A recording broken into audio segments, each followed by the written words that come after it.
And now we come to view design and why things should be made in a certain way. So this pertains to apps mainly, and the way a phone behaves, because you need to think about that when you're making apps. And there's a reason we can't always determine how things should be made for you in advance and just magically just make a perfect app. You need to have the little tweaks and things that you want, because in your scenario, your usage might be different, your use case might be different, and it's not necessarily that we can decide that for you. All right. So on to views. So what is a view? It's something I've been designing on for the last 2 sessions now. It's essentially a blank canvas, and it's a space on which components will arrange themselves. You see? So for this, what we went with is what is standard behavior in apps, or what is expected behavior in the app world. And for that, we have found that 3 major functionalities were required for views, and that was that in certain cases when the content is long, we need scrolling, and in certain cases, what you saw is when I have data that comes in from something that I click on, I can't know in advance necessarily how much data is going to be there, but the content should move, or the component should move because of the content. And then there's one use case I could show you where you need a view that can't scroll. That happens sometimes. All right. So that was generally views. Let me go now into the 3 default, or the 3 different types of view design that we have in Appspotr. And I'll also explain why. So the default view, what you saw me use, what you've been seeing me use for the past few sessions, is just default. There's no special behavior enabled. So again, in the view builder, let me take it back one step. You go from login to the view, and then you have the properties of the view itself. How does the view behave? By default, it doesn't have any special behavior. So it's in this default mode. What does that mean? It means that if the content were to be larger or taller than the device's screen, so that's the thing, you cannot know if the user is using a really large phone, a really small phone, a phone that has not much height, then you should be able to scroll to see what's below. And that should be dynamic. We can't determine that in advance. And if there is a text input, this is important on a phone, there's a keyboard that pops up, right? So that keyboard should, the screen should move and the text input should move out of the way of the keyboard. Otherwise, it's impossible to type on it. And these are things we take for granted, but it's things you need to think about when you're making apps. All right, and then this is the view that allows flexible components. So you saw that rich text component grow and shrink based on the content that was inside. And this only works because, as you see, the components here are stacked on each other. So it's easy to determine, okay, grow, shrink, like an accordion. All right. And I've explained the why while explaining things, but yeah, it's important in cases where content is passed in and it needs to grow. There we go, that's default. Now I'll move on to the second type, which is essentially enabling a custom behavior on this view. And it's called free positioning. So you'll see there's a little checkbox here in view layout mode, free positioning. What does this do? This means that all of a sudden the components are not flexible anymore, and you can more easily move things around, like you saw me do on the data set, the list view. So the screen is still scrollable. The text inputs will still focus because it's scrollable. The only difference is now the components are not flexible anymore, and you can more easily put them wherever you want. Why? There are scenarios where you know what the content is in advance. Maybe you're making an about page, you're making something where you're just going to type something and it doesn't need to move around, nothing else. So you want a bit more flexibility, a bit more freedom, then you use this. I've also seen people use the other format and have similar behavior, but it depends on what you want, depends on your use case, but this is available to you. The third and the final one, this is the one where I'll need to show an example as well to really understand why, is not scrollable. How does that work? It's really tricky because what you see here, not every phone is this exact ratio and size. What it means is that we will make the screen, the components, and we will align them and arrange them in a way that is relative to what you're seeing in your view builder. So it will look roughly as this view builder does, depending on the screen size of the device. So again, I'll show an example of that. It'll make more sense. So the components themselves will expand and shrink, but not because there's more or less content inside, but because the screen size is different. And again, the components are not flexible. So it's like the more you enable these properties, you're restricting the components a bit more and restricting the view a bit more. Why? There's two main reasons. One is what you see here with my grocery list. It's one full page is the list. But in certain cases, you want to put a button at the top or a button at the bottom and have something scrolling in between. In a native device, you don't want to have to scroll the full page and then have something inside also that scrolls. It can create some strange behavior and it just doesn't feel good for the user. So in these cases, you want to say, hey, no, the view shouldn't scroll, but this little guy will scroll inside. That's one. And then there's another case where you just want a static landing page where you've put a few icons and buttons here. It should never move. It should never scroll. It should just be as it is. That's also valid enough. I'm going to now show what I mean by free position. What's the difference? How does a component not expand or expand? I'm then also just going to set the login page to be proportional positioning just to show you what I mean by the scrolling. And finally, I'm going to put a list component on a view. So this will actually show you how to put a list component on a view at the same time. But the point here is just to show you what I mean by putting something that's scrolling inside a view. All right. So first item of business is create a free positioning detail view of the grocery item list. All right. I'm going to do the same thing I did here, except on the other side, I'm going to make the same view, but I'm going to make it not grow. Oh, actually, no. I'll do you one better. We'll take the same grocery details, so the screen that's here, and just to show you what I mean, we'll make it proportional. We'll make it free positioning, sorry. Right? Then that'll explain what I was talking about all this time. There we go. I'll refresh my app and show you.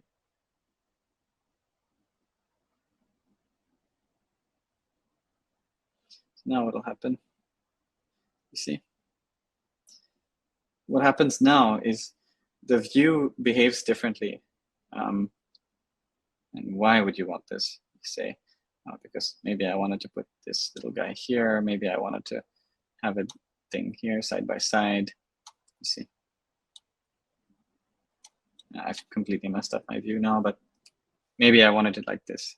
You saw how now, because I've checked this box, it's literally what it says. I can just move things around willy-nilly. And I can make it behave differently. You see, when you see the text is cut off, that's the issue. It's like, okay, it's fine if with the caret because there I put a small amount of text, but now it's too tall. You see, so you're in this situation, and you can see that this is not why you should be using this. So I'm showing you why you should use this by showing you why you should not. But this helps you understand that whatever I have defined here and whatever I've set here, I've said it should be this tall, it's going to be this tall here. You see? And that's that difference.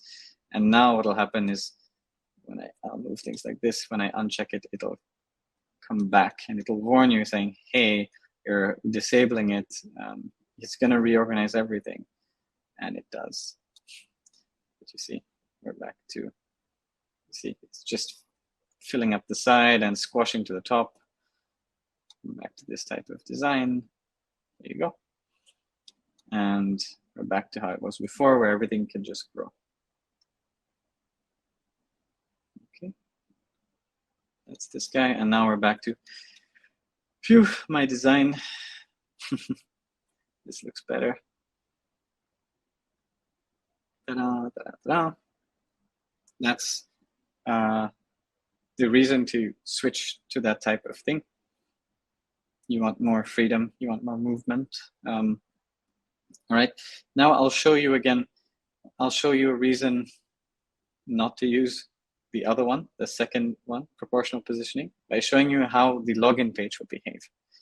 Okay, so in order to do that is when I need my iOS previewer. So I have a phone by my side here where I'll just press and be greeted with the login page, because on this app I'm not logged in. And as you'll see, when I click email, yeah, you see the keyboard pops up, right? All right, keyboard pops up. Cool. Let me show you now what happens with the normal thing. Nothing happened because nothing was in the way of anything. Let me show you what happens if I move things, right? So let me, for some reason, my customer wanted the text input fields to be down here. And maybe it's because I had content up here. That could be. You could have content at a different place. And so things are where the keyboard would be, right?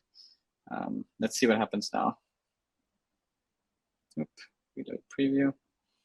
Let's reload that up again. And then you'll understand why. So now if I press email, what's gonna happen? You see? Sorry, let me focus that up. You see the text input is allowed to move past the keyboard. This is really critical. It's a lot of behaviors you take for granted in other apps, but it's really important. Now what happens if I say, hey, this view should not scroll at all? It's the final checkbox. It's like more restrictions on the view. Yeah, that's what you think. The fields will be stuck under the keyboard. And it's a bit, you see, and I'm a bit stuck, and it's not a nice user experience. I'm showing you why not to use it, because I'm going to now show you why it's useful. You see, I'm trying to press. It's really frustrating. I can't do anything. And my app is kind of in a stuck position. So let's set it back to how it was. Whoop. Everything back to normal. Reload preview, and I'm back. All right. Now on to the important part. Why should I ever use proportional positioning? Let me design something for you. I'm going to make you a list view of my groceries, where I put a button below or a button on the top. I'll just put two just to show you. Okay, so groceries, groceries with list component, just being super descriptive. What I wanted to show now, okay, first of all, let's set everything to proportional. I want a static view. I want things not to move. I want things to be in a specific place, and I want to be able to scroll items. So I set it to proportional. I'm sorry, I went over the time, but this is where it gets interesting. Okay, now you'll see that when I can't push things below the canvas anymore. It's just not expanding. It will be this size forever and ever and ever. Let me just make like this to show you. All right, I will put the trusty unicorn icon up down here, and put another random icon up here, just to show you two different icons, and something in the middle. Let's put, so we have a bunch of components. Let me put the list component. Oop, that guy went and hid back there. Let me just uncheck this so I can bring him up. There we go.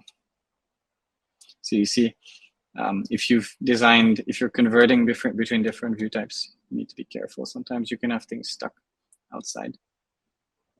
All right, there we go. Now we have this guy. It's a list and it's stuck between two UI buttons. Maybe you have, like on Uber Eats, maybe you have multiple buttons to switch categories of something. Maybe you have an action button to say, hey, plus create an item, and you can connect it to this.